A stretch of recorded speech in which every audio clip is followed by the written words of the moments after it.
In this video, we're going to have a look at the simple two causes of inflation in the world right now, at any time really. We're going to have a look at what the government normally does to combat that and why it would work, and when all else fails, what will actually happen. So this is the Australian inflation chart, for want of a better term. It's not exactly the inflation chart, but it will do. As you can see, this looks really highly complicated, up and down through since 1948.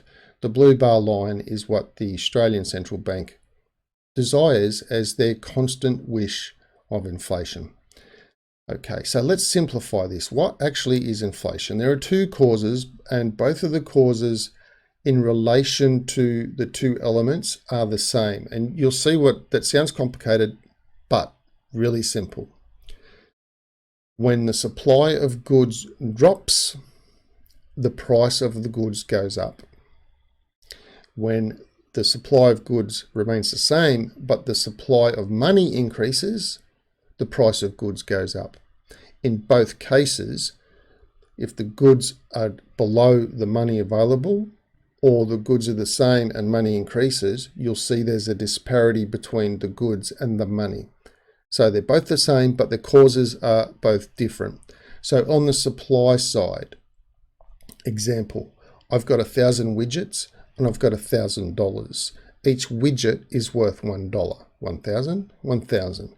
If I drop my supply of widgets to 500, each widget is now worth $2. If I drop my supply to 200 widgets, each widget is now worth $5. Okay, so that's the supply side. The supply drops, money, the existing money means each widget is worth more, price goes up. Now, this monetary supply side, I have 1,000 widgets, $1,000, 1 to 1, beautiful. I have 1,000 widgets, but now I have $2,000. Each widget is now worth $2. If I have $3,000, each widget is now worth $3. Again, compared to the money supply to the supply of product side, more money than product, more demand than product, whatever, the price goes up. This chart, this little graph, is a very crude representation of the supply here in blue is below the demand, but we draw a line from the price over to demand and we can see that the price is higher than supply. And as the supply increases in relation to demand, we reach an equilibrium point.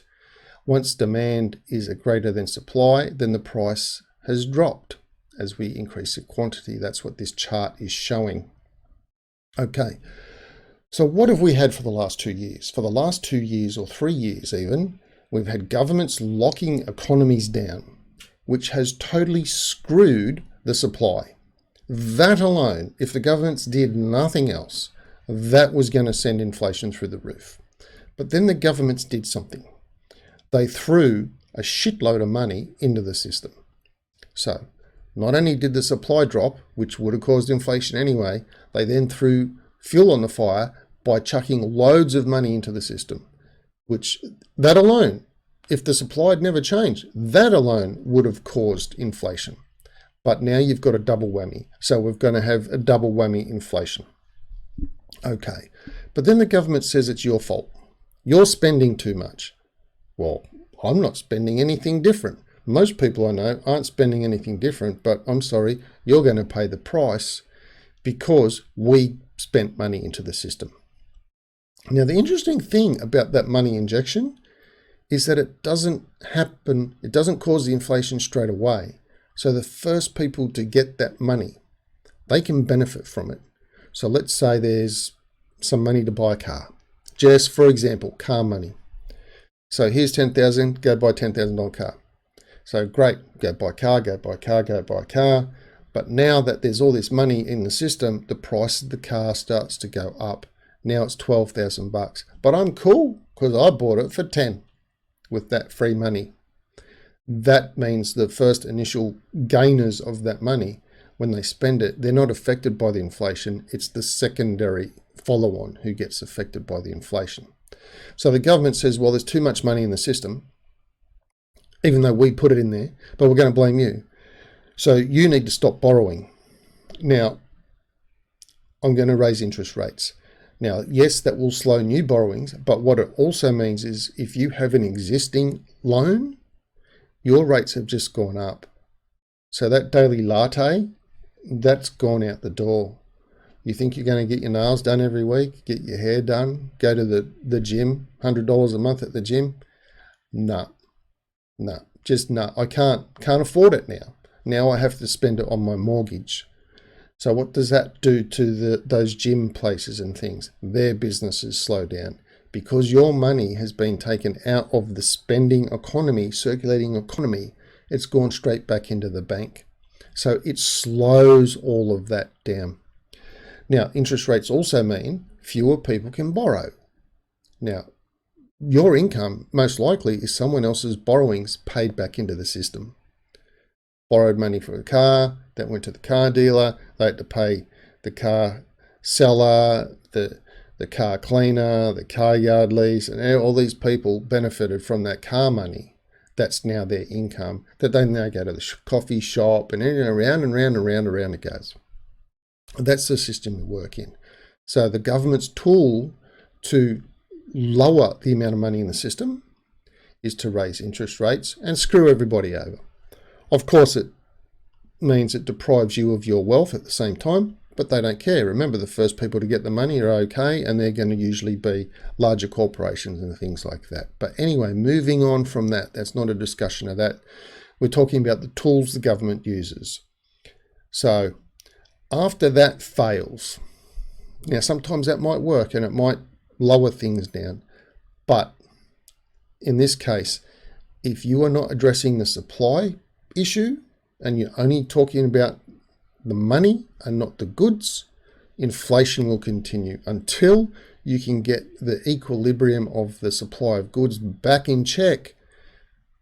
Jumping up and down about the money is not going to cut it. So the government is having their central banks do steps on the money side, and they're hoping and praying businesses can rectify the supply side. But they force businesses out of business. So we're in this for the long haul currently. Okay, so what's their final tool? After all else fails, inflation's gone through the roof. It's either very, very bad inflation or we're in hyperinflation. We are screwed. The economy is total foobar at this moment in time. What do? They revalue the currency. Now, this has been going on for a long time. As you can see here, 1813 on this chart. I've got this listed by year, but you can see here, this was just a redenomination of 8 to 1. Now, as we go through the years, now Australia did this in the late 60s, when Australia went from the British money to the Australian dollar. That was going from non-decimal to decimal, but everything had to be revalued. So that was a revaluation on the sly. Possibly the most famous one that most people would know, being students of history, would be Germany from the Weimar Republic. After World War I, the Germans were blamed for everything, even though they got dragged into it, and had to pay. And after they ran out of gold, they just started printing money. Here you go, here you go, here you go, here you go. Now this became, we'll just call this the paper mark. It's not backed by anything at this point. So their inflation went through the roof. So in 1923, the Rentenmark was created. Exchange rate, 1 billion paper marks would buy you one Rentenmark. The Rentenmark was renamed to the Reichsmark in 1924, and then in 1948, after Germany was split up, the West had the Deutschmark. The Rentenmark didn't exist anymore. But you can see here, the Soviets already were also, due to hyperinflation, revaluing their currency at 100 to 1. So you don't have to wait for it to go crazy to revalue it. You can see here 61 in Guatemala in 1925. And as we go through the list here, you'll see here in France in 1960, due to inflation, 100 to 1. And when the currency was reissued, it's called the new franc for a period of time. And then the new gets dropped and it just became the franc again. So that happened to France in 1960. Again, the Soviet Union, for the 6th time, 10 to 1. monetary reform. Call it that, but we know it's just going to be inflation. Korea, 1963, inflation. And as we go through this, you'll see all of these countries. Now, most people don't know this even happened to them. It happened in Britain when, I believe, Britain decimalised, but they still kept the pound sterling, but they decimalised. So there's a slight revaluation. In 2002, when the countries in Europe adopted the euro, they had to revalue their currency, whether there was inflation or not. But as you look through here, for example, you'll see here in 1944, Greece, 50 billion to 1. And then as you come back up here again, Greece, 10 years later, 1,000 to 1. So 10 years. Their currency re-evaluation, redenomination only lasted 10 years before inflation kicked in. They couldn't do anything, revalued again. You'll see Yugoslavia is here a few times as well. Israel, 1980, due to inflation, revalued their currency at 10 to 1. And then again in 1986 here, Israel, 1,000 to 1.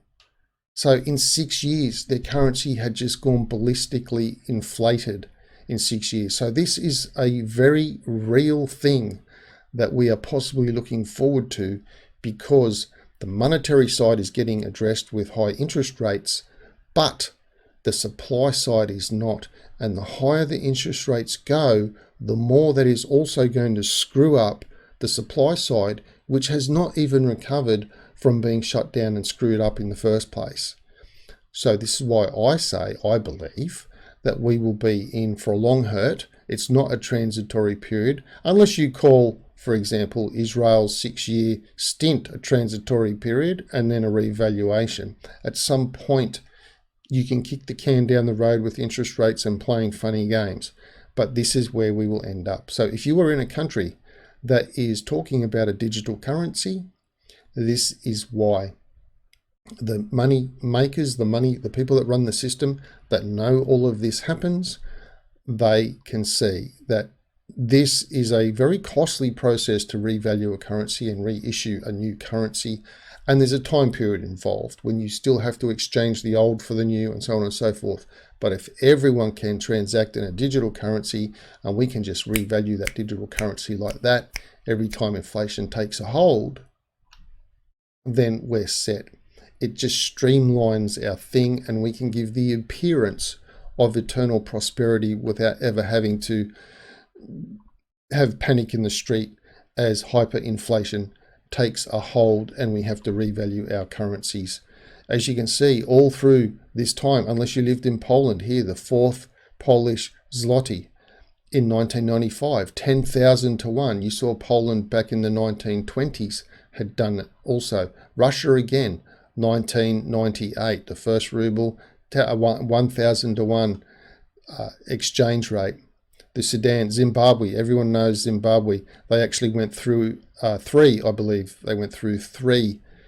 reissuings of their inflation before, I think in the end they just said, screw it, we can't do it. We'll just issue a complete new currency and we'll be done with it.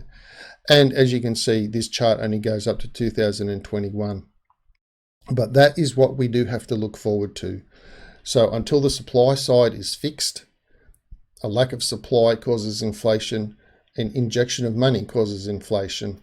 They use interest rates to try and discourage you from spending, to remove money out of the system.